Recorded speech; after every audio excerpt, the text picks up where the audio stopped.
All right, guys. Today we're going to be doing a video with Mr. Andrew here. Thank you, Andrew, for joining me. I really appreciate it, man. Yeah, nope. Thanks for having me. I really appreciate it. And in case you've been living underneath a rock, you're looking at the guy who made Keeper's Diary, which I'm sure many people know about by now. Yep. Uh, it's been a journey. And you have a new project coming out soon, don't you? Yeah, we do. It's gonna be called Resurrection, and it's gonna have Greg, Eric, Charlie, Linda, and a few others. And as much as I want to say more, I can't. Yeah, it So yeah, sounds like it's going to I be would just great. yeah, just keep an eye out for it. I don't want to say they're directly reprising their roles, but they will be indirectly reprising their roles, given all the copyright stuff. So, Mhm. Right, right. And I mean, it's honestly impressive having all of them together again in general. I mean that was a feat in itself. oh, dude, no idea how difficult it is to get these guys together. It's crazy. Yeah, and I'm sure because they all live on different, parts of the world too, don't they? Yeah, yeah. So the hardest one is probably Greg with him being in Australia, and then yeah, Eric is in the Midwest, and Charlie's on the West Coast. So I'll say where Linda is, but it's all spread out. Yeah, yeah. And I know it's you and Beggy working on this project, isn't it? Me, Beggy, and Brandon Salisbury, Oh, who gotcha. is the director of George Romero's Resident Evil documentary about the unmade film. Which will be released on January 7th, if I remember correctly. Yeah, and I think you might be able to watch it on Amazon. I'm not sure, but yeah, it's coming out on the 7th. So, Nice. All and right. yeah, it's good. It's worth the watch. So, yeah. Yeah, the little scenes that was released on Residence of Evil was really good, and it looks very promising, and it's really cool. It's like an actual licensed product. Yep. Yeah, so once you see like what happened and all the drama and how things played out, it's like wow.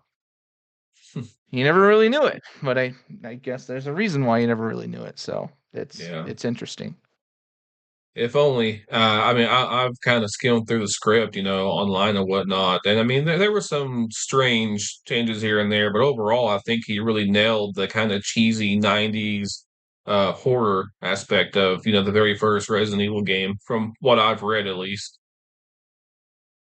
Yeah, and that's the thing too, is like when he wrote it, there was only two games out there. So it's like Mhm. we don't have what we have now. So, and it was a first draft, to my understanding. So, it could have been refined into something more, I guess, not that it had its differences for sure. It was definitely a lot more recognizable than the Anderson films. But with that being the first draft, it could have been shaped into something, even more reminiscent of, the first game. So, Mhm. but we never got it, Yeah, we instead got a mediocre franchise, to say the least. unfortunately. Well, I Yeah. do have to ask you though, Andrew. So, how did you get into Resident Evil to begin with? So, I when I was probably, I don't know, around 10, my mom had rented um Dino Crisis from Blockbuster or Hollywood Video or whatever. And it came with a demo of Resident Evil 3. And that's kind of how I got hooked. From there on in. I don't remember what came after, like renting it or buying it wise, but after we rented it, we bought it, and we bought Resident Evil 3, then probably went to 2, then 1, and then they started coming out on the GameCube. I just fell down the rabbit hole, so to speak, of Resident Evil ever since that happened, and that was in 1999. So, Oh, okay. I gotcha. yeah. I mean, is 3 your favorite game, or have you since, found a game that you kinda hone as your favorite? It's up there. It's probably 2 and 4 original, then 3 maybe. But I'm also just as much of a die-hard Dino Crisis fan, at least 1 and 2, as I am with Resident Evil. So, yeah.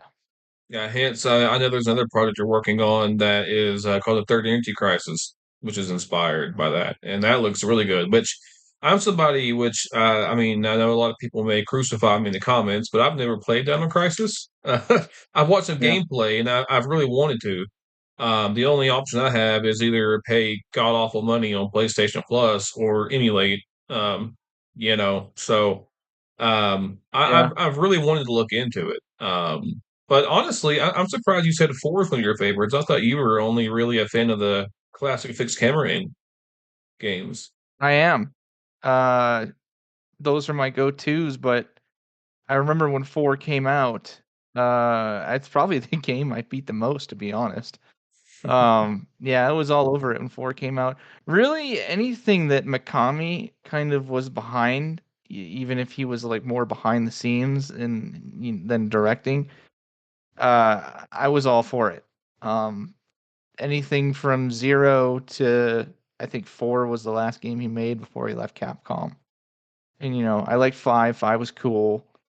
Um, but you know, given all the different directors during the Mikami years, I just feel like Resident Evil, despite that fact, is it very much a Mikami thing.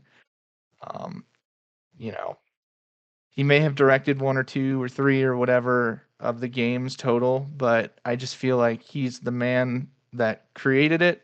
Um, I think he created alongside with the gentleman that made Sweet Home, but Oh, it was really? largely I think so, but it was largely him, and I feel like just the series up until that point was largely, you know, kind of kind of his baby.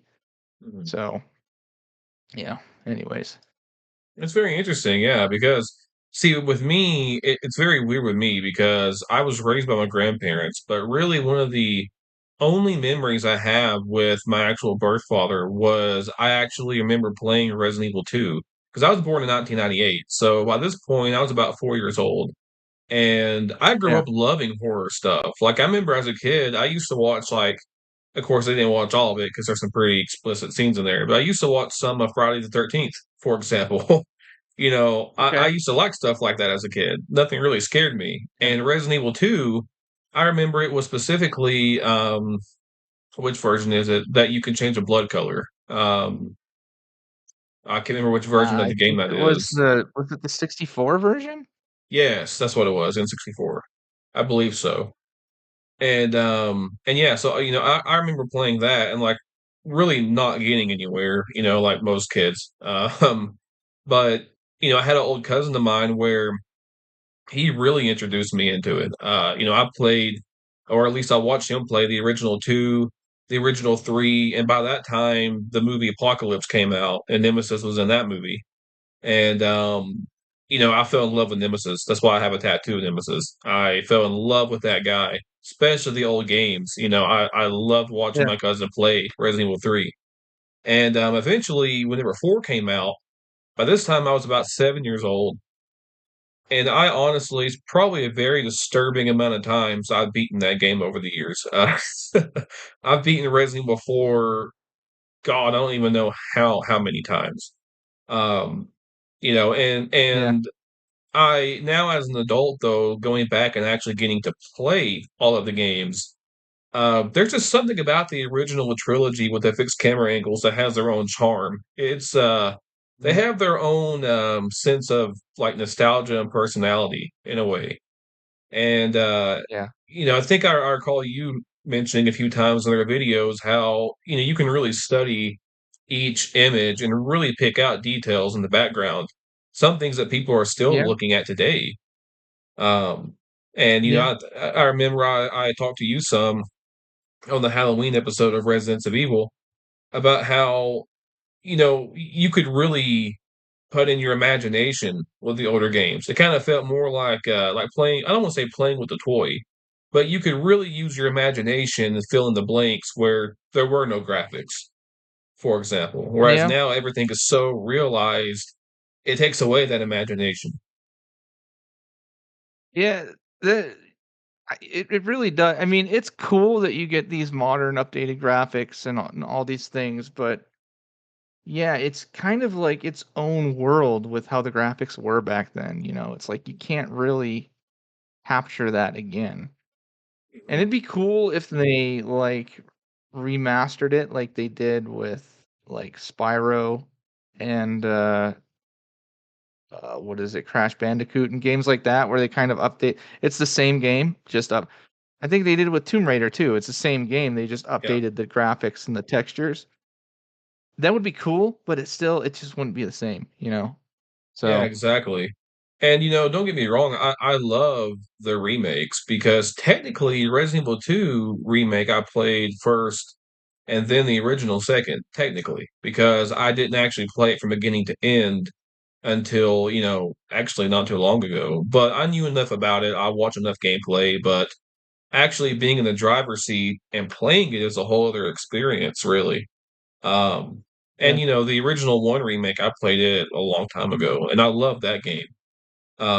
Which honestly, I didn't really understand why people couldn't get the hang of tank controls. I got a hold of that instantly. I didn't really think that was much of an issue personally. Yeah, I think it's probably just a younger people thing to be honest, because I mean, a lot of us are in our 30s now, and I feel like I remember watching JJ play it with Nicole Tompkins. Mhm. I think she's like 22 or something like that. So she's probably just used to all these modern graphics, modern controls, you know. So that might be it. I could be wrong. I don't know. Yeah, I don't either. I mean, I'm not too awful old. I'm only 26. I'll be 27 in about a month. But I grew up Oh, okay. right. I grew up right at the sweet spot to right where there was a PlayStation 2 and eventually, the Yeah. 360 and so on. But I grew up playing the PlayStation 2 and PS1 games even whenever the 360 first came out. I didn't get that system until way later. Mm. Which I'm kind of happy about because I got to experience a lot of older games that are not considered classics. Resident Evil being the biggest one I really got to enjoy. Yeah. Yeah. No, that's cool. I remember I kind of came up with the Super Nintendo was really the first big thing for me. So, yeah, I just feel like we're dating ourselves at this point. Yeah. Right. Yeah, for sure. Which I really, really do wish so. Just speaking of the trilogy in general, man, I wish we would get a console release. Like I literally pretty much bought a computer just so I could play the GOG games. Which I kind of needed a computer Really? anyway. Yeah. I Yeah. mean, I kind Yeah. of needed one anyways because I just always did my stuff on my phone. But whenever I started doing YouTube videos and whatnot, I really wanted to well, use better equipment obviously than just my phone. Um, but You I don't do I the seamless mods or whatever? I've tried to set it up for a time or two, and I might. I did play the emulators and whatnot, and then whenever the GOG games came out, I just got rid of the emulators, and did that. And I know there's a way you can slap on the Seamless HD project, and I want to look more into that because I would love to play those games in that project because they look. I mean, man, that team has done God's work. It looks so beautiful. Yeah. Yeah, whenever I play I mean, I still play them on my PS2 because I don't have a PC, so I don't really Mhm. download all the emulators and stuff, so Mhm. I just take the old game that I had from when I was a kid, and I slap it in the PS2 and I play. The problem is I've just been so busy with all these projects lately, uh, like all these videos you see on the row with the interviews and the films and all that stuff, it's like I just have no time to play anymore. It's Yeah. crazy. Yeah, it's a lot, So, and I mean, of course, I don't know the logistics of it and how it works and whatnot, but, with the success you guys had with Keeper's Diary and, these other 2 projects you're working on, of course, I know you can't say anything, but I personally hope that we can maybe someday see something that's centered around Raccoon City, maybe during, like, the outbreak, for example. I know that would require a lot of extras, and there's a lot of money and logistics into that, but yeah, if you guys could do what you did with The Keeper's Diary, just with that very small cast, I can only imagine what you could do with a bigger, budget and whatnot. Because Raccoon City, there's always been something about Raccoon City I've always loved. It really does have its own personality, I feel. And you guys nailed the mansion because that again, the classic games, every single setting had their own feel, their own personality. yeah, we definitely tried to capture the look of, certain aspects from the original and the remake. So, like, the hallway had the look, or I guess the shape of, well, both really, kind of the remake, but we use like the wallpaper, similar wallpaper that was in the original. Because in the Mhm. remake, it was just like a dirty kind of matte white paint that was painted on the wall, but in the original it was wallpaper. So there's some things we wanted to dabble in with both in terms of like set design for the mansion. Yeah, and I really like the remix you guys did with with the security officer, for example, showing up saying, "Oh, hey, you need to put on the spacesuit." Yeah. Because which I think I remember you mentioning this a few times in other videos people have done with you over the Keeper's Diary specifically, is in that note it does say Scott from security, which Yeah. is something that I never did really think about. And I'm like, oh man, that was actually a really smart idea.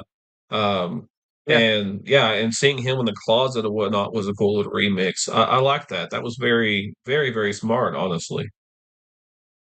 Yeah, I know a lot of people didn't, but I was just trying to kind of switch it up because I knew people who are going to be watching it are going to expect the keeper to pop out of the closet at the end.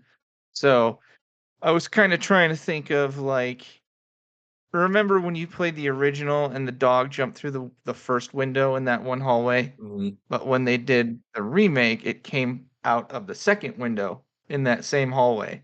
Yeah. And it kind of like you were expecting it to come through this one in the remake, but it came through this one, kind of threw you off a little bit. So that's kind of the reasoning to why I did that in this. I was trying to do the same thing, like there's still someone coming out of the closet at the end, but I was just trying to switch it up to kind of throw you off. So it seemed Mhm. like some people liked it, some people hated it, which is understandable. But Yeah. Well, yeah. Andy from Biohazard Declassified, I'm pretty sure it was a video he did with Project Wesker, I believe. He was also a good friend of mine. um, Yeah. to where he was saying, that this wasn't supposed to be a 100% one-to-one recreation. It was still your own project. It was your own interpretation, really. Yeah. Which I find refreshing personally, because even though that we don't always visually see these letters and notes come to life, we still know what's going to happen. And to me, having a one-to-one recreation of really anything, in my opinion, is kind of pointless if you're going to have it be the exact same, through and through, whether that be a movie or a comic book or a TV show, game, whatever, really. Yeah. I was just watching that trailer that came out for How to Train Your Dragon. Yeah. It looks awesome, but it also looks like a shot for shot remake. Yeah, yeah, it really is. Like I've seen so Yeah. many side by side like comparisons. Yeah. But it looks cool. Like I'd still go see it. It Mhm. just looks like a shot for shot remake in live action. That's all. Yeah, exactly.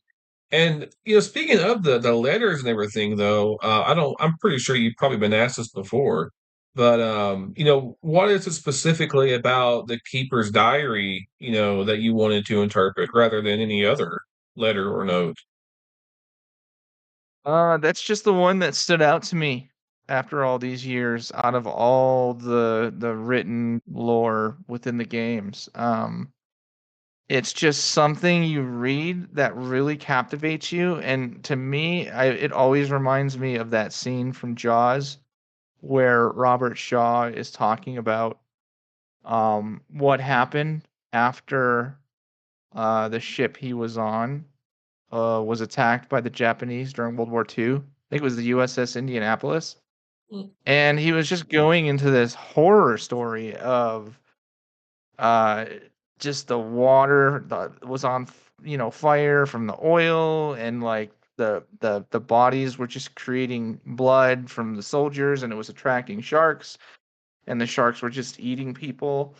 And I think he said, like, if you look at a shark, it has uh, like a doll's eyes, like a baby doll, just black eyes, like lifeless eyes. Just the way he describe, they don't show it. And it's very much like Resident Evil when you're reading the letter. They don't show it in the game, you're just reading it. And for whatever reason, when Spielberg made this movie, I mean, probably because of budgetary reasons and all that stuff, but Mm. when he's just talking about it, you're just you're so drawn in. Every time you watch this movie, like, it never gets old to me. Every time Robert Shaw, that scene, he starts talking about what happened, and why he's so connected with sharks. It's just like it sears into your brain. It's Yeah. just something that's just so captivating and mesmerizing. And that's the same feeling I got from the moment I read that letter 28 years ago. That's in the game. So that's kind of why it.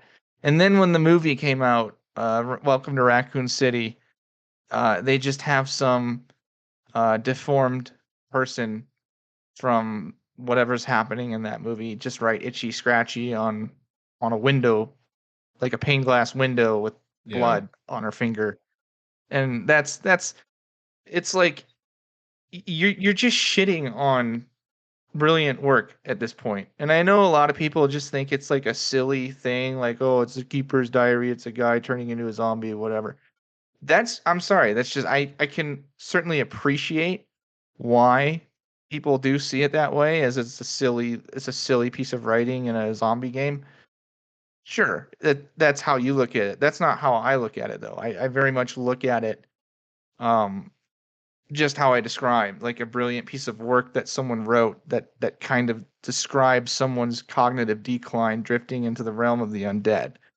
Um, Yeah. just like Robert Shaw was able to perfectly personify this story about his character's experience during World War II. It's just so brilliant to me. And then for someone to make a film and just shit all over that. And it's like the same thing with the RE3 remake. Like, it just it just desecrates the original work. And like what they did with Nemesis. I was Yeah. talking to Critical Drinker the other day about this. Like, it just feels like someone took tomato soup and threw it all over a Picasso painting with what they did with Nemesis. It's like, why? Yeah, you're not It just wrong. seems like there's people that want to kind of preserve and protect and accurately portray history. And then there's people that want to kind of alter, rewrite, and destroy it. Mhm. And unfortunately, sometimes you get those people in charge of things that you love, like Star Wars. And sometimes you get people who actually care, like Peter Jackson with Lord of the Rings. And it doesn't always work for everything. And it's unfortunate, but at least we do have people that actually do give a shit behind some of these franchises sometimes. It just seems like there's two types of people, Yeah. people that care and people that don't. Yeah. No, I mean, and Anyway, sorry you about my nailed it. rant. No, no, honestly, I mean, you nailed it. I mean, I couldn't have said it better myself. And whenever it comes to the notes and little details like that, like how you said, a lot of people may think that it doesn't matter, but to me, like just like how you said, it does. I mean, the best analogy I can really think of off the top of my head is, if you're I don't know, let's just say that, you're grilling outside on a hot summer day or whatever, you make a really good burger or whatever, and then you run to Burger King and grab whatever crap they have. It's not going to taste the same because you missed out on the seasoning, you missed out on the details, it's very manufactured basically. And that's the problem with not just Resident Evil, but like how you said, a lot of products now and movies and shows because they miss out on the tiny details that paint the bigger picture, really. Yeah, it's well said. And again, like I said, it's unfortunate that there are people in the creative realm that feel the need to alter everything. I get altering things here and there like I did, but to just completely like if you look at Star Wars, it's just totally unrecognizable as a brand anymore. It's Mhm. like you watch the George Lucas films and then you watch whatever they have now, like the Acolyte, and it's just to the point where it's not even Star Wars anymore. You know what I mean? And it's sad. It really is. Yeah. And I think because some people push the line of, okay, I want to do something new and preserving something. There's nothing wrong with doing both. And I feel like that a lot of times people feel like they have to go down one path or the other. Whenever you don't really Yeah. have to do that, you can do both simultaneously and be fine. I mean, look at the Resident Evil 2 remake. There's a few things they cut. They cut away the crows, they cut away spiders and whatnot. And yes, I do miss those, but in the larger picture, they kept everything. I mean, they reworked the ivy plants, for example. Some people hate Yeah. it, some people love it, but they still kept that there. Um, Yeah. and if you look at things like the Resident Evil 1 remake, even though that game is pretty much a perfect remake, they still added in things without taking away literally anything from the original. Yep. And if Yep. movies and media in general just kept that formula, they could do it just fine, but they don't. And a lot of it has to No. do with Mm. studios and everything. Yeah. It's unfortunate, but when you hire a guy like Paul Anderson and he makes a movie for 60 million and makes 300 million, it's like it's no wonder they keep calling him back. So, Yeah. you know, if they if they had found a guy that could play ball, because I'm sure George Romero, I'm sure he's willing to play ball, but he very much has that independent mindset.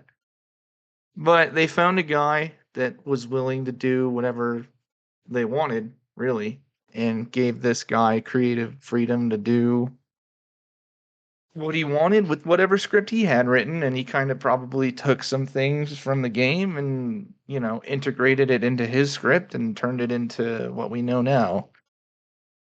So, if if they had found a guy that was passionate about it, the problem is we were all kids, we're Yeah. adults. Maybe it happened, you know? So Yeah. you can't hire a kid to make a movie in 2002, but you can hire an adult that grew up with the game in 2024, so you never know. Things can change. I'm pretty sure all these filmmakers that did all the comic book movies, same thing, right? They were probably all kids, Hmm. you know, and the technology wasn't there, but when they all grew up, the technology was there, and they were all filmmakers, and it worked out, so maybe if you give it another couple years maybe they'll find a guy that's passionate and can do a good job business wise on the movie, making Yeah. a return. So who knows? Who knows? And I mean, one can hope, honestly. And speaking of just growing up as a child with all that, nostalgia is very, very powerful in somebody's life. Yep. And with me, whenever I think of nostalgic memories of Resident Evil, um, funny enough, even being a child, there were a lot of details that even I enjoyed back then. And it's kind of a shame that these adults who are making movies can't do the same. I mean, and I mentioned this in that quick little video I was in on the Residents of Evil with you. Um, I remember growing up as a kid and hearing the rustling of trees outside on like a stormy night, and that reminded me of Resident Evil 1 immediately because of the thunder, the Mhm. lightning, it being in the Arklay Forest.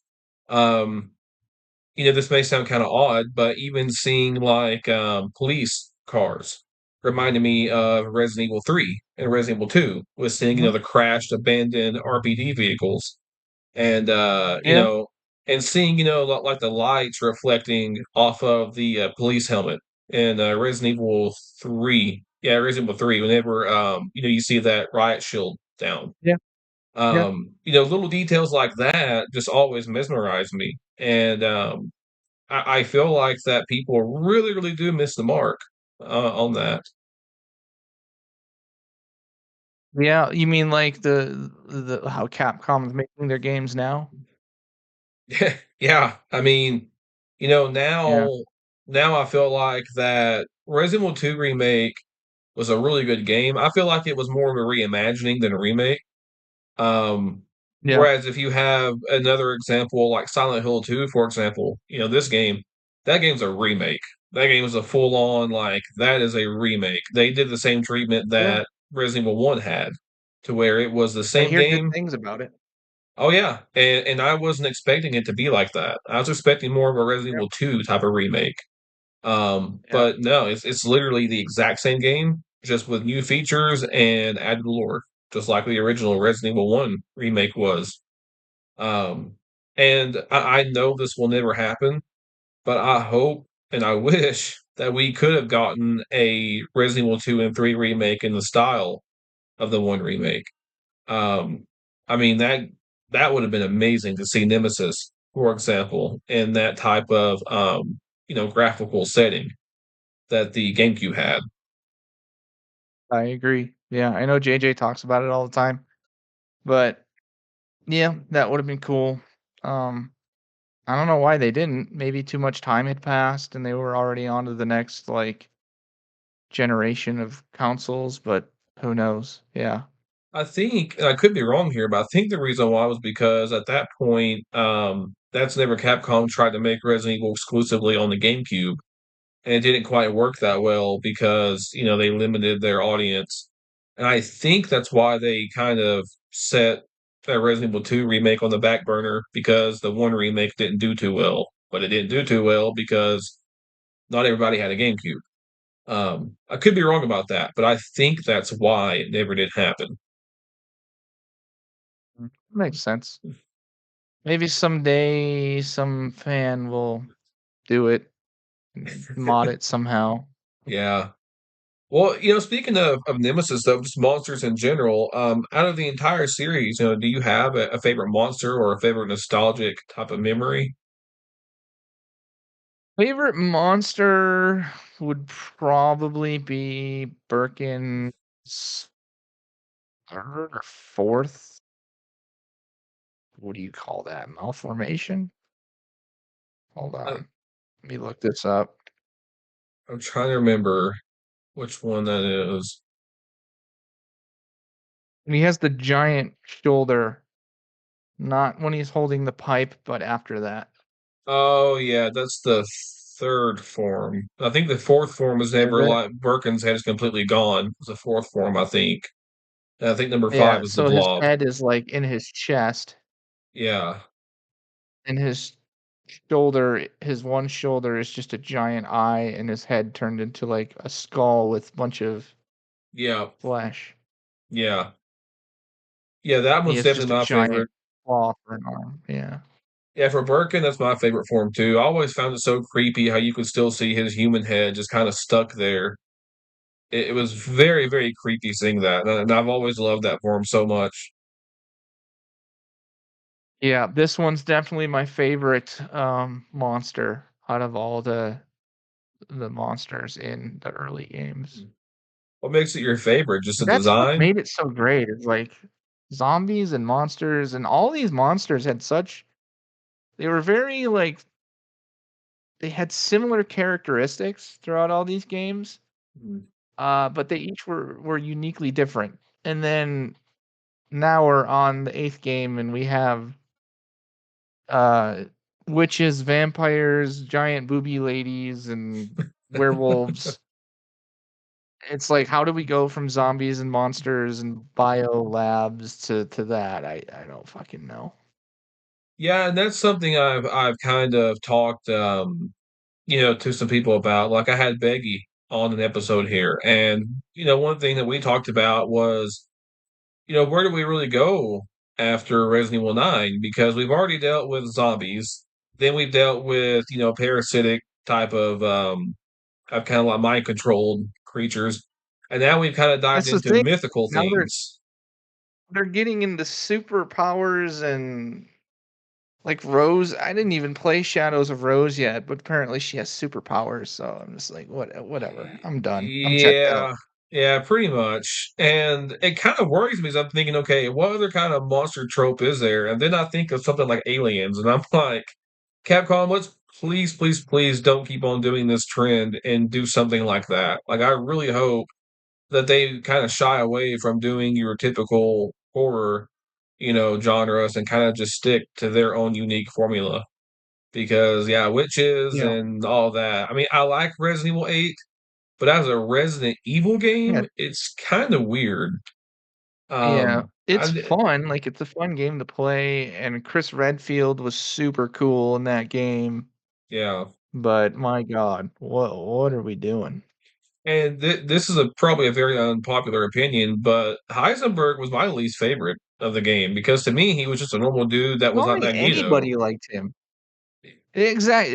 Yeah, You're exactly right. Yeah, I don't think I know there's a fan base for the game, but I feel like overall, most fans of the overall series are kind of like, okay, let's go back to zombies. yeah, exactly. Thanks. Yeah. And you made a really good point. I can't remember what video you were on. It may have been Residence of Evil on an actor stream or something. But I think that one time you mentioned with Resident Evil 9, this will be the first like actual sequel with main characters, assuming there will be main characters since Resident Evil 6. Which I didn't really think about that. But yeah, you're 100% right. And I hope they don't blow it. The Uh the Ethan series could have just easily been two side games, just like Revelations. mhm. Yeah, or they could have. I feel like they could have at least built him up better. I mean, I'm okay with, and I think I actually made a video about this. I think if I did, it's been a while. I feel like that if we're ever going to retire characters, that we should bring in new characters, but kind of let them. I don't want to say be I don't want to say have the old characters be mentors per se, but like having a new character around Chris Redfield, or having them around Leon or Jill, and then slowly having them kind of build a relationship throughout a couple of games. I feel like that would be They okay. tried doing that, didn't they? Well, I guess they kind of tried with Ethan, but he died, and the Resident Evil 7, No, he just before wasn't that. really good. Was Um, 6. Piers Nevins was one of the characters in yeah. 6, right? Wasn't he, like, kind of under Chris's wing that whole game? I played it, like, once, but I think they tried doing that. Yeah, the only problem though is that he died, really. I mean, if they kept Piers alive, Um, I feel like that if they kept Piers alive, that could have been a start to having an actual like main character. sure. Yeah. So I feel like that, yeah, they were on the right track, but then he died. So, I mean, I actually watched a video recently. I think it was from Ink Ribbon, where I think Chris Redfield Yeah. actually was supposed to die, and Piers was supposed to take over the mantle. But I think that they scrapped it because they didn't want to risk, upsetting people. Losing a main character. Yeah. Yeah, even though the game itself was a disappointment, but that's a whole other conversation. Yeah. But Well, we'll see. We'll see what happens with 9. I don't know. I'm not very hopeful, but we'll see. yeah, I'm looking forward to it, but I just don't really know what to expect anymore because 7 was great. I like 7. but it's one of those games to where I just don't really go back to because I do like how it kind of reminds me of the Spencer Mansion in a few areas and Yeah, whatnot. Um, yeah. but my biggest problem with that game was the enemies. If they had just made zombies, it would have been fine. I don't know why Capcom You don't hates like giant, zombies. moldy, blobby monsters? Yeah, the same enemy basically, just one on four legs. I mean, I don't No. know. Like Yeah, I hear you. I just really, really wish Capcom wasn't afraid of zombies anymore. And it's interesting. A little bit ago, you brought up, how with the series on the monsters are very unique. Um, as a kid, I always, and as a teenager too, even though I loved Resident Evil, I always kind of thought, man, these stories are nonsense. They're really silly, not realistic. And I'm a huge Walking Dead fan too of the comic. I hate the show, but anyways, I love that Yeah, yeah. series because it was a very, despite it being zombies, it was a very realistic and grounded story.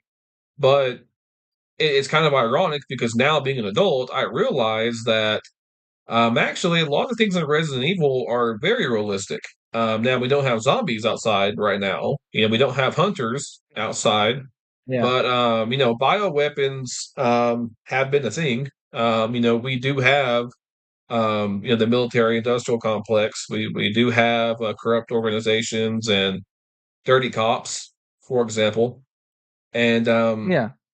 I do like now being an adult and realizing that while, yes, I don't think any of these things are going to happen in real life, they're not completely wrong in a way. And I Well, found that it's very like interesting. it's like anything sci-fi, really. It's you take fictitious things and you ground them in reality. Like, um, I always thought the original Spider-Man movies kind of did a good job with this, with the shots where they zoom in on a molecular level to show like why things are happening with changes in DNA. Um, so like Green Goblin, uh, sure that's a fictitious serum that can cause a guy to go crazy and gain superhuman strength. But there was like this whole scientific background to it that kind of grounded in reality. So even though one part of it is totally made up, there's a whole concept in science that they kind of base it off of. So it's like with Resident Evil, sure, there's no such thing as zombies, and, to our knowledge, no such thing as grotesque monsters unless the government's keeping them somewhere. But um, there are. I mean, look at all the different viral outbreaks that have happened throughout human history. So Mhm. it's things like that do happen where viruses are created in labs or in nature, and they spread and they do bad things.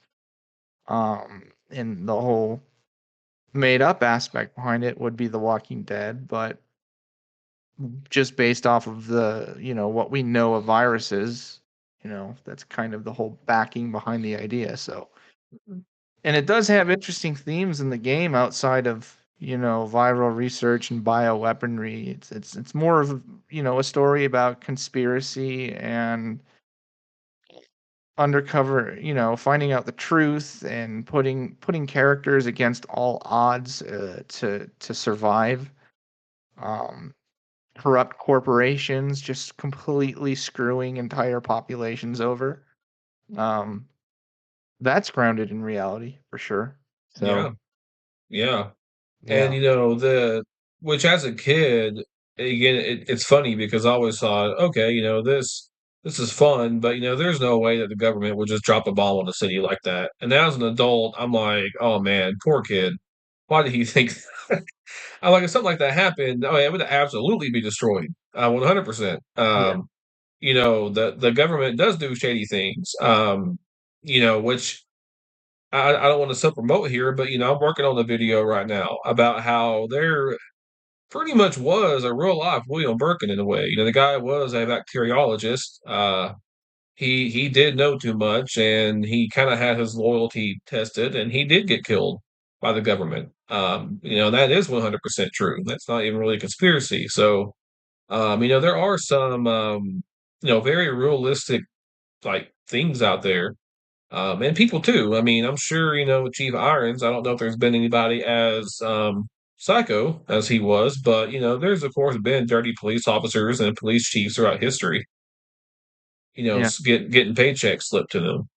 Um, and it's kind of funny because I feel like that if an actual movie was created, uh, they really, really could create their own unique horror genre of a conspiracy horror survival movie.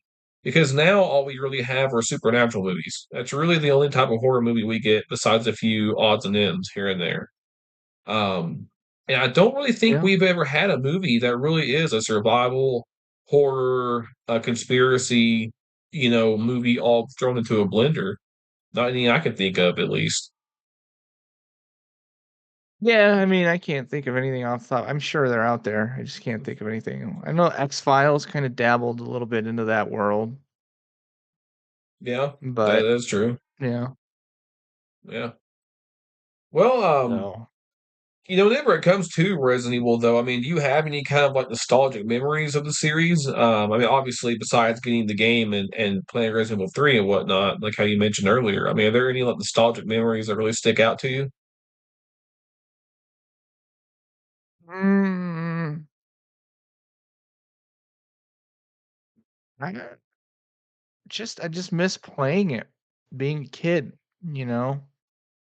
Especially with, like, Resident Evil 3 when you would walk through the city and you would just hear this empty howling wind with zombies moaning in the background. It's just takes you to a whole 'nother place, and it's Yeah. weird how it does that, you know what I mean? I don't know how to describe it. It's just a feeling that's like no other. You can just get lost in it, Mhm. and you can escape where you're at right now. Yeah. Yeah, for sure. Sometimes I wish I was a kid again and I can just have the time to do that, but, yes, we're all adults now. Well, I'll tell you this. I mean, and I won't get too much into it, but this year has been literally the hardest year of my entire life. I mean, literally, it's been the most. If I was to sit here and tell you everything that happened to me this year, you'd be like, Jesus Christ. But I will tell you this though, one thing that has helped me get through it actually is Resident Evil, because it is easy to sit there and get lost in another world, really. And just kind of feeling like that, you kind of got brought back in time in a way to a simpler, time whenever you weren't an adult. Um, Yeah. you speaking of like howling wind and you hearing like the moans of zombies and whatnot. That's another thing, like the RE1 remake save theme. It kind of has like a howling wind kind of sound to it. Mhm. There were times, down at my grandma's house because she lived out, not really out in the woods, but kind of away from town and kind of in her own little pocket. Hearing like the howling wind, like on a porch, it made a very distinct noise that kind of sounded similar in a way. So it's something as subtle as that, as playing a game and then hearing the moans of zombies or hearing like the howling type of sound of that music that I mean almost Yeah, instantly brings me back to, like my grandma, whenever she was around and whatnot. So it's things like that exactly. that, really do have an impact on people. True. A lot of times, well, not a lot of times, but whenever I'm around, Greg or Charlie or Eric, they've only been to a handful of conventions, but they'll tell me the handful that they've been to, people will come up to them and tell them very similar stories about, how they used to play it. Like you said, you used to play it with your dad when he was alive and, or someone's playing it with their grandma back in the day of all games to play with your grandma. But Mhm. Yeah. it's true. I mean, people have these kind of experiences and now, that person who may have played it with their parent might now have kids themselves who are playing it with their kids. So it's kind of cool to see the torch being passed from one generation to the next. It's going to be interesting to see with what I consider right now the downfall of gaming, because Mhm. gaming is almost dead. Let's be real. There's Yeah. things here and there that people play, like Fortnite's keeping it alive with these live service, whatever games. Who cares? But it's not like it used to be. It's appealing to a whole different generation. And it will be interesting to see the impact that these games that we grew up to know and love. It'll be interesting to see what that impact will be on uh, generations to come. Are they going to enjoy these games um, at all? If they do, will they be cherished more than the ones now with the current state of the industry? Or will they, maybe not like them so much? Kind of similar to us not really liking black and white films. So Mhm. who knows? Who knows? It seems like older games, like it seems like people actually go back and play older games. It's not like, you know, with us and our parents, we prefer modern films in color, not black and white films that were made during the Hays era with the Mhm. Hays Code. So we'll see. Yeah. It's interesting to see, and I can't wait to see how it plays out and what happens to the gaming industry. So, Yeah, and I agree. I mean, anyways, the only way I can really see the game industry going is one of two ways. Either A, they're eventually going to stay the same or they're going to get better, which I don't quite think is going to happen. Or B, it's going to get so bad to the point where people are going to just stop playing new games in general and go back to old games. Because with the way that microtransactions are now and just all of the greed involved, now there's even some people talking about having video games where you have to, pay them per hour to play. And if that I ever heard that about happens, GTA 6. yeah, and if that ever happens, I mean, you're going to send video games back You to the got it. Stone Yeah, Age. Yeah, which yeah. may not be a bad thing. I mean, if that ever happens to where people will eventually Greed, say man. A lot of it's no, greed.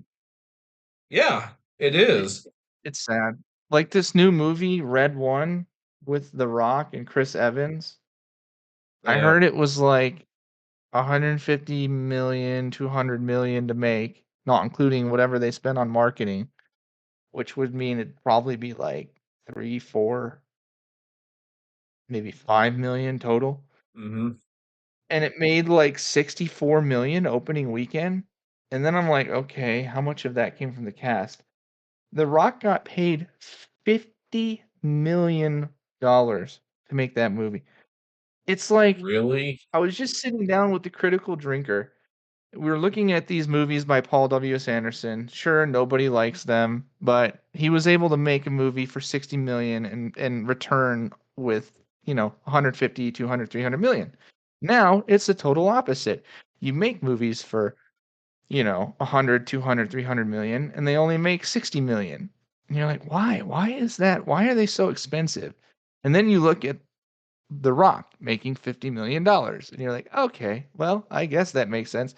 And I'm sure from what Drinker described, um, there's a lot of stupid fees like producer fees and whatever that it's like wasteful government spending almost. It's like, Hmm. it's sad. It's like, can we just find a younger, more hungry generation of actors? I get we all love the old timers, you know, but we just don't have that newer generation of actors coming in like we used to. Well, I think So the biggest problem too is that, it's not only how you said about like older actors, but to me, it's a lot of it has to do with their status. I mean, for example, The Rock is in almost every single movie to exist now. But you have people like Sylvester Stallone, for example, or Arnold, you know, those two guys, yes, they've been in movies, but they have been in nowhere near as many movies as The Rock. And that's kind of why they're legendary. Less is more, basically. Yeah. And I think that less is more is something that we as a society have kind of lost, really. And I think the biggest problem with greed with companies now is that they know the importance of nostalgia that I was talking about, because they know that you and I grew up playing old games, and now they're trying to shoehorn in the same titles year after year after year. And I don't mean just Resident Evil, I mean just games in general. Um, Yeah. and it's all about money. And there is no more creativity. It's trying to pretty much manipulate and cash in on your emotions is the way I see it. Yeah, that's what a lot of these things have become is just cash grabs, Yeah. unfortunately. Yeah. And I remember you talking about, Welcome to Raccoon City, how that movie just really, really bothered you. And it did me too, because in a weird way, it bothered me a little bit more than the Paul W.S. Anderson movies, because with those movies, I already knew what to expect. I knew, okay, this is Yeah. not going to be a good Resident Evil movie. Welcome to Raccoon City, I Yeah. was thinking, yeah, you know what? This may actually be good. Then I saw the cast and I was like, well, okay, maybe it'll still be all right. And then whenever I saw the news that they're trying to do one and two at the same time, that's whenever it lost it for me. And I think that's why it disappointed me more, because I actually had faith. It's almost like they're teasing you, really. It's like dangling food in front of your face, and you're starved, basically. That's what these things have become. It's just like they just dangle the keys in your face just to make a quick buck. That's what they did with that. That's what they did with The Force Awakens. Um, Mhm. I think people have just completely lost hope at this point. It's Yeah. sad. It's And it's a near failing system, but it's never gonna fail because they just constantly rake in money. I yeah, think streaming, uh, ever since they've figured out a way to just constantly generate revenue, it's like it doesn't even matter anymore. They know you're gonna get your money. They're never gonna go bankrupt, and they can just produce whatever the fuck they want and destroy the brand however badly because they're just gonna make some other show that somebody watches and it's through the same network, so they're just gonna bring in money. It's like it doesn't even matter anymore. They're gonna push the agendas they want to push, and they're gonna find the filmmakers that are gonna make the movie that they want them to make, and they just unless you have someone at the top that actually cares about the source material, which is rare. That's just the way it's gonna be, unfortunately. I yeah, just see no hope. I don't see anything positive coming out of Hollywood anytime soon. So we'll see. We'll see. I don't know. I hope I'm wrong, but we were in a place of greatness in history, and we quickly went down a very dark path in entertainment history. And who knows where it's gonna go from here. I would hope back, but I don't know, man. I just think it just seems like it's too far gone. Everything is just so much agenda driven, and there's just so much saturation of things, and it's just so quantity over quality now. Like we had standards and we just threw them out the window. yeah, Uh, yeah. yeah, And it's sad. and honestly, I really think what has driven the nail to the coffin is AI. Again, there's no more imagination, and AI literally takes away all imagination possible. I've even Yeah, seen the movie. What Marvel movie is it? It's the one coming out where it's about all the bad guys. I can't remember what it's called, but I'm not. they got caught using AI for the poster. and you can literally see it. You can see the guy have like 6 fingers. Again, the name escapes me, but it's a movie about like some of the villains, and it kind of like their Suicide Squad essentially. And yeah, they Marvel use AI already, and that is not a Well, good that's look. another brand that they're totally decimating too. Yeah. Oh yeah, definitely. Because they're and I think that in itself is very telling because look at the time frame. Go back to 2008 to 2010 and you look at Iron Man, Captain America, Thor, Hulk. All those movies are literally nothing alike. They are all their own movie. A Yeah. lot of really good imagination and creativity there. But This is now before Disney bought them. yeah, exactly. And now everything is just the same movie. I mean, you can go into a theater. The only Marvel project that has actually surprised me that I actually went back to see twice was Deadpool. Deadpool 3. Yeah. And even though I love that movie, you can definitely smell a little bit of the Disney stench in it. By the ending and whatnot, especially with it being a Deadpool movie. I they still had their happy ending, and now every Marvel movie ends almost the same way, and a very optimistic, the bad guy has been defeated type of thing. And granted, they've always kind of had that curse. I get it. It's a superhero movie. They are catering to kids too. I understand, Yeah. but Yeah. there's still no. I don't know. It's just not the same. There's no more magic involved. You can tell that it's a script written just to get a movie out. And Yeah. and I'll be I honest. agree. I'll be honest. I'm a very picky guy when it comes to media. Um, I have a weird OCD thing in my brain that if it's not canon, I'm just like, whatever. I don't really care about it. Um, Yeah. but the Keeper's Diary, though, I am being honest here, is something that I was like, man, even though it's fan made, like this feels canon, even though it's not. Yeah. I know that it is its own entity. Um, Mhm. but it's something to where it has kind of opened up a new vision for me to go out there and look for other fan projects, even if it's not Resident Evil. Cool. Because Yeah. even though some things may not be shot the best, I mean, this obviously was shot like a movie. But Mhm. even though some people don't have the access to that gear, like how you guys did, it's kind of made me curious because you have shown that people can really make amazing projects out there, even if it's only 10, 15 minutes. It can feel like an actual cinematic experience. Um, Mhm. and now we have these 2 hour long movies out here that feel, I mean, like they're nothing. There's no substance there. They're hollow. Yeah. Yeah. Yeah. It's true. That's why I was saying it's just all content. It's not really quality. It's just filler. It's like Hmm. it's just things that are designed to turn on in the background when you get home, it's not like yeah.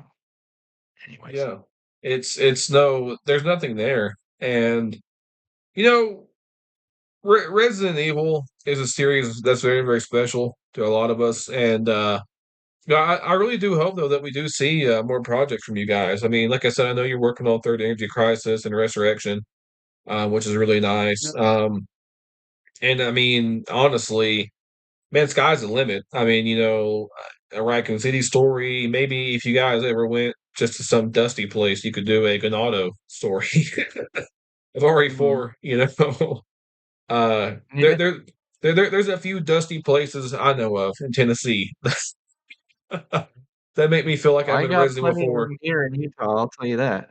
Yeah, yeah. Though there's some places you could probably go to, just flip on your camera, and it's already scary enough. You know. uh, but yeah, I mean, I really do hope that we see more because the hunter scene blew me away. I was like, oh my god, that looks like an actual hunter. I was Mm. like, that is so cool. And Yeah. one detail I love, by the way, and I don't think enough people talk about it, is whenever they were using the computer and it was the item screen sound. or the Yeah, inventory screen sound. I don't think enough people talk about that because whenever I heard that, I was like, "Oh, damn, that was really smart." I didn't think about that being like the sound effects for the computer. I yeah. thought that was really cool. Yep, I had a couple of them in there. I had the hunter screaming blended with a bunch of other sound effects in there, and I had some zombie moans from the game Mm. in like the hallway scene. Yeah, that But howling there was a little sound. bit. Yeah. Yeah, like that howling sound. Whenever the security operator was outside. Um, yeah, like that weird, creepy, like it almost sounded like a Crimson Head sound or something. I didn't know what that was from, but that sounded really, really creepy. Yeah, I think it was all sound effects. Just the ones that I mentioned were from the first game, so like Mm. the very first game. Yeah. Oh, so it wasn't from the remake? The sounds? Mhm. Maybe the hunter scream was, I'm not sure, but it was the hunter scream from one of the games, either the Mm. original or the remake. Huh. But Yeah, I can't the remember how they menu sound. sounds might have been from 2 or 3 now that I think about it. I can't Yeah, the remember. menu sounds was from two or three because I remember Resident Evil 1 had a very unique, different sound. But Yeah, it yeah, sounded a little bit different. Yeah. yeah, it was definitely the two and three games because I caught that right away. I thought that was kind of cool how you guys tied that together. I never would have really thought about that. Um, like I Yeah, said, there were just a bunch of things that I always thought would be cool, and I was like, "Man, I just wanna put it down on the screen finally, since nobody else Mhm. is gonna do it." So, Yeah. yeah. Well, to close things off, I know that you probably can't really answer this completely, but I mean, are there any, like, if there was any note or any type of story you could adapt, what would it be? I mean, are there any stories that you really, really want to do someday? Uh, anything Mikami, really. Anything in that universe. Yeah, I mean, I just feel like anything Resident Evil 1 through 5 is Resident Evil, and then Mm, anything that came out after is just like whatever, it's mhm, yeah. So to me, that's what Resident Evil is, and it's mostly, early days. Um, mhm, but 4 and 5 are still pretty cool, and I consider that still kind of the story. I just I can't with 7 or 6, 7, and 8. As fun as 7 and 8 are to play, the story's whatever. It's cool. Like this, where they're going with it is whatever. It's fine. But when you think Resident Evil, you really think of the originals, but you also think of like 1 through 5 because they kind of just killed it with 6, and it's been that way ever since. yeah, Um, but yeah, anything Mikami, I would love to adapt. Survival horror wise, his favorites of mine are Resident Evil and Dino Crisis. I can't I like his other games. I just can't get into them. Like right. Beautiful Joe and Killer 7. Fun games. Yeah, I've Even the never Evil Within. Yeah. I've never played those. And even within, I think I messed around with for a little bit. I couldn't really get into it. I thought about giving it another shot. But yeah, I Yeah. mean, Resident Evil for me, Revelations 2, I think, was a very weird game. It kind of started to dive into the more supernatural-ish elements. I mean, I've not played the whole game, granted, but I do know with I played a Summer Project Wesker on his channel. Um, the whole lot pointing at monsters that the other player can't see was kind of strange to me. It didn't really feel like Resident Evil. Yeah. And even though I've Yeah, it played was the okay. yeah, and I mean Resident Evil 5, to me I felt like that it was almost like to me it felt like it was a conclusion. It felt like okay, this is going to Right. be the final act, the final big cinematic send off for Wesker. But Yeah. what really, really bothered it for me though was Sheva. And this may be a really unpopular opinion. I know a lot of people love Sheva. I don't like Yeah. Sheva because to me, her as a character is okay, don't get me wrong. But Yeah. if they had just replaced her with Jill and somehow added in Barry as well, and maybe even Rebecca, Mm. and they all kind of went after Wesker at the end, I feel like that would have been a perfect conclusion. Now, does that mean that they shouldn't have made any more games? No, they can. But I feel like that they should have ended it with 5 right there. Make that be a conclusion. Not the conclusion, but a conclusion. And then with Yeah. Resident Evil 6, I don't want to say like fully reboot it, but you could have taken the series in a different direction. Which I feel like they're Yeah. kind of trying to do that right now. They're just not really going in the direction I would have preferred.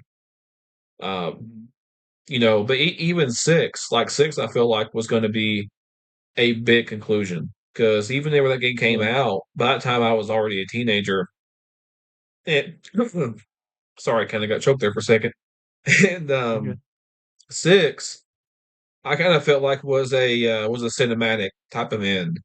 But even then, I didn't like 6 because it felt too cinematic. It didn't feel like Resident Evil. It felt like I was watching the Yeah, that's ending just of something else. over the top. Yeah. But Yeah, it was very over the top. yeah, it was way, way, way over the top. And I think that on paper they had a decent idea, but the biggest Mhm. problem to me was that they already killed the biggest villain. If Yeah. if 6 was orchestrated by Wesker and he actually finally like destroyed the world in a way, Mhm. Mhm. and then you had Leon instead of his teammate, you had Claire, you had Chris instead of Piers, maybe you had Jill. Then you have Jake and Sherry, Ada. That would have been pretty cool. Just again, kind of tone down the action of it, and, Mhm. and I see what they were doing. They try to make a kind of horror experience with Leon. They try to make an action kind of experience with Chris, a kind of spy thing with Ada. I get it, but they just missed the mark. And if we ever do get a Yeah. remake of 6, I highly doubt they will do it, but if they were to do it, in my opinion, what I would do if I was in control, I would bring Wesker back for Resident Evil 6 and just get rid of Simmons altogether. Um, that's what I would do, but I mean, I know that would drastically change the canon because Wesker is Yeah. apparently dead at the end of 5. Um, Well, you just kill him at the end of 6. yeah, exactly. Again. Actually, Eh, yeah, yeah, or yeah. just keep him alive at the end of 5. You could do something, but if they ever do remake 6, I don't know how they're going to do it because that's a game they really are going to have to just rework completely, I feel like. And at that point, it may be a whole brand new game, you know. Yeah. No, I agree. We'll see what happens. There's a lot of rumors going around right now as to what's gonna get remade, so Yeah. I'm sure we'll find out soon enough. Well, the last thing I was going to ask you before we head off is, just speaking of remakes and everything, I mean, where do you want to see the series go from here? Nowhere. I just wanna see it end. If they're coming out with Resident Evil 9, please, for the love of God, make it be the last game. That's Really? all. That's all I ask. How do you think they should? I Just mean, end it. do you think they should do remakes still after that, or just in the entire game development in general? Yeah, I mean, if they want, obviously they can do what they want, but yeah, remakes, sure, make all the remakes, make all the side stories you want, but like, just end the series. We're in our ninth game. The characters are all 50, 60, 70 years old. Um, we've already gotten into vampires, witches, werewolves. Well, I mean, what's next? Space. They Yeah, did that's what I'm dinosaurs in saying. space with Dino Crisis 3. So, yeah, dude, they just stop milking the franchise. Just end it. Give a proper send off to all of our characters that we love. If you're gonna kill them, do it with dignity. Just end it. Mhm. Like I said, Resident Evil died for for hardcore fans, it died with 4. For, like, fans that kind of go a bit beyond, it died at 5. And now Mhm. you have older fans, newer fans, and you're still going into the 8th game. So just end it. Yeah. That's yeah. That's kind of what I hope they do, but I doubt they will. They'll probably make it 10, 11, 12, 13, and Jill Valentine's gonna be, like, fucking 108 years old, but still look 20. Yeah, that's something that's very weird they did with her. I get the idea, but it's still just way too sci-fi for my liking. And if I was in control, because I feel like that if 7 and 8 were built up to be, like the ending trilogy, I think ending it at 9 would be good. The only problem I would have Yeah, ending it at 9 is that you would go from 7 to 8 and then bam, right there it's drop off at 9. I feel like that the most I want to see personally is 12 games, and that's pushing it. Like I feel like that if they didn't do the whole trilogy thing, 9 would be a great setup to cap things off. Maybe bring Wesker back. I don't know. And then if he's finally dead or whatever, end it, call it quits. That's it. Because I feel like if you do another trilogy, again, what are you going to do with it? I mean, hopefully you can do something unique. Um, if you were to build that game up to maybe bring Wesker back, and you have 3 games of all the characters reuniting and kind of build it up, and then you have 12 be the final hoorah. I think that would yeah. be great. But the only problem I have with that is my faith in the series, because, like how you were saying, with 9, I feel like 9 is either going to be the a breaking point for some people, or it's going to be I don't want to say a redemption, but maybe some people can tolerate it. But I feel like they really Sure. do need to they need to hang back with the supernatural stuff. That needs to be gone. I'm seeing it very much like do you remember Tropic do you ever see Tropic Thunder? Yeah, I've seen it. Remember the beginning when they were going through all, like, the movie intros with Ben Stiller and his what was the movie? It was like a fake movie and it's like an action hero movie, and, like, there were just all these, like, openers, and it was like, Mhm. movie 1, movie 2, end of the world, movie 3, the world's back, movie 4. It was like 15 of those things, and, like, the last one is, like, movie 15, the world's frozen, and then there's, like, a close-up of Ben Stiller, and he just goes, "Who left the fridge open?" Like, this is, in my view, where Resident Evil is heading. It's like that Yeah, 15th movie, and Ben Stiller just is like, "Who left the fridge open?" pretty much. Uh, Yeah, yeah, you're not wrong. And I think the biggest problem they had is that they killed Wesker, because he was like the whole. I don't say the whole reason why the series was the way it was, but he was one of the integral bits of it. And after they killed him, I'm tired. yeah. I'm so tired of seeing villains that just come and go. Like I already know. Yeah. Spoiler for Resident Evil 9: the villain's gonna die. Sorry, I know I spoiled it probably for a lot of people, but yes, he or she is going to be dead by the end of the game.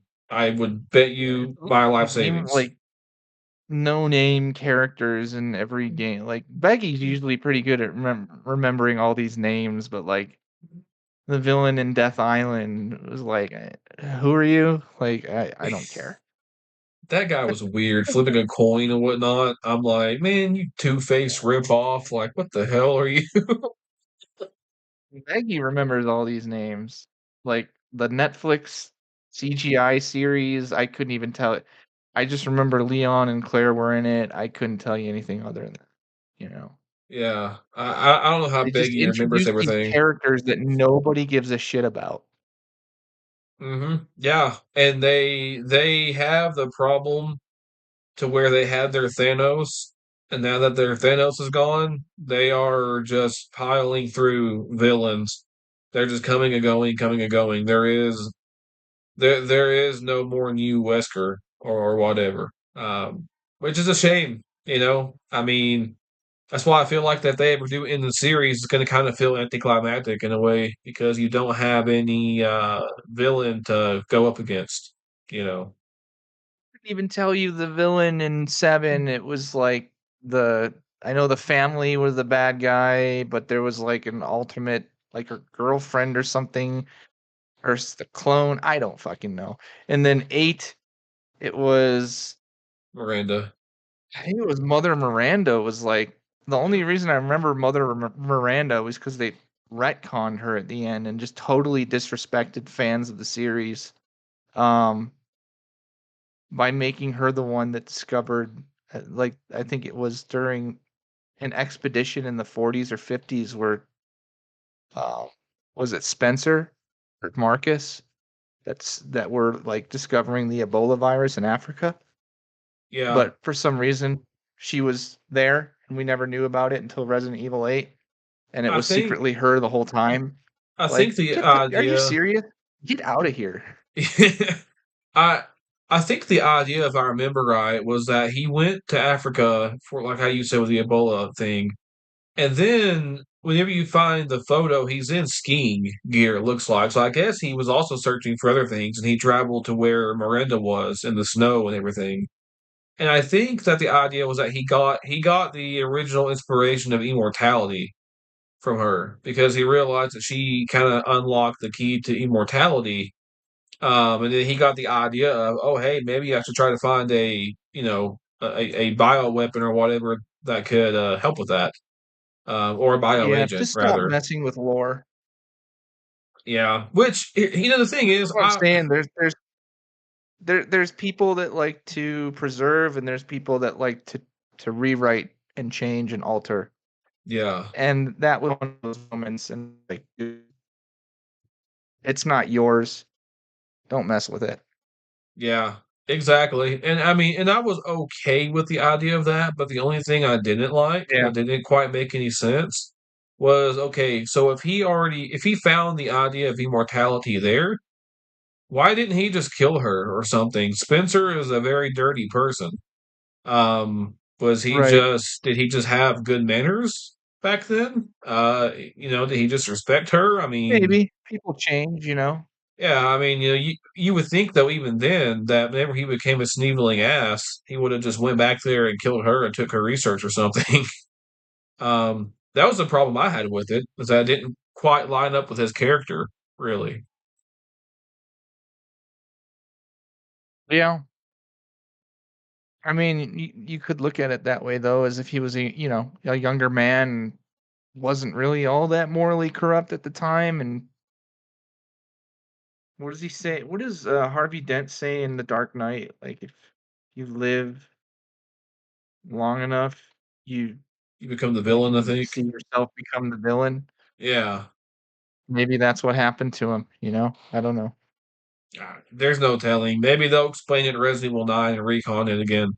Or retcon, rather. I think the best way to explain it is if they remade Resident Evil Zero and told the story in a much better way.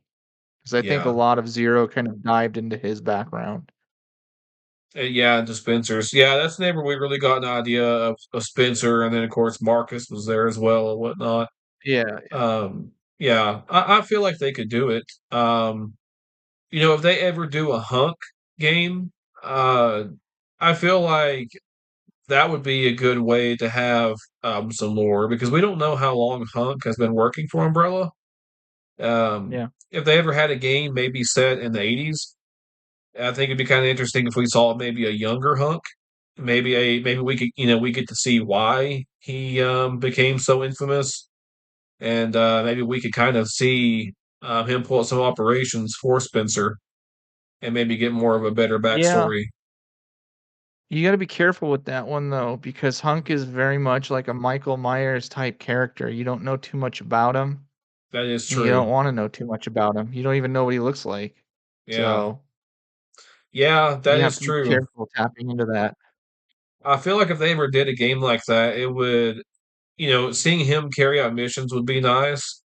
And if we ever got to see why he was called Hunk, I feel like that would be the furthest that we would need to go into his backstory. I don't want to see his face.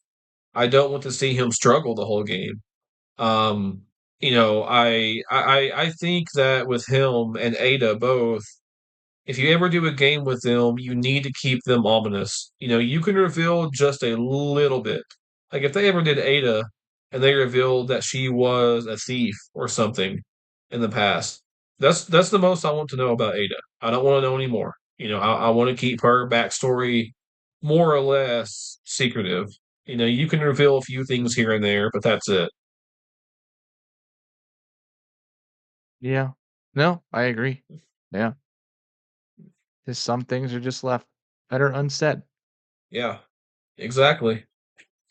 But yeah, I gotta thank you very much, Andrew, for coming on. I appreciate it, your time, and yeah, is there anywhere that people can find you? Um, yeah, I mean, I guess if you wanna look me up on Instagram or Twitter, I don't really use either. I mean, I'm on them scrolling, but I don't post. But just Andrew Solo. Last name is Saullo. Yeah, if you wanna follow me on Instagram or Twitter, that's how you look me up. I don't post anything, so I'm just not a Well, social media guy. well, I'm sure that we can, also look at Residents of Evil as updates for your guys' projects too, right? Yeah, with this one, I was doing it a lot myself with Keeper's Diary socials with that, but these next projects will all be done with Row. So once we start getting some stuff to put out there, JJ will be posting everything with like Resurrection on the Row. Okay. So, well, yeah, man, thanks for having me on. I really appreciate it. Yeah, thank you for your time, Andrew. I appreciate it as well. Yeah, no, it's always good to chat about Resident Evil, so I can do that all day, every day. Oh yeah, same here.